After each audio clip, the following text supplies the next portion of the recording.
একদিন মুসা আলাইহিস সালাতু ওয়াস সালাম সবাইকে নিয়ে বয়ান করছিলেন। ওই সমাজে অনেক মানুষ ছিল। তখন মুসা আলাইহিস সালাতু ওয়াস সালাম বললেন যে আমি যদি ইসলামের বিরুদ্ধে যাই, ইসলাম থেকে দূরে সরে যাই, তখন তোমরা কি করবে? তখন একজন লোক দাঁড়িয়ে বলল, আপনার শিরচ্ছেদ করে ফেলবো।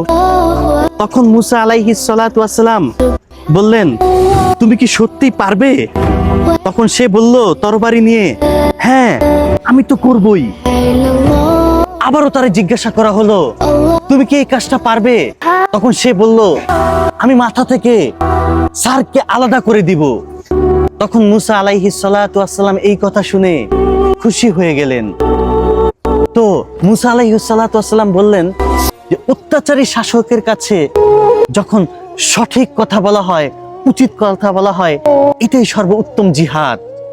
তো আমাদের এই যে বাউল শিল্পী, ফাউল শিল্পী, আপনারা দেখছেন আল্লাহর বিরুদ্ধে কথা বলে, আর এই পক্ষ নিয়ে যেই দলই তার পক্ষ নিয়ে কথা বলবে, আমরা তার বিরুদ্ধে কথা বলবো, আমরা তাদের বিরুদ্ধে যেতে বাধ্য হব।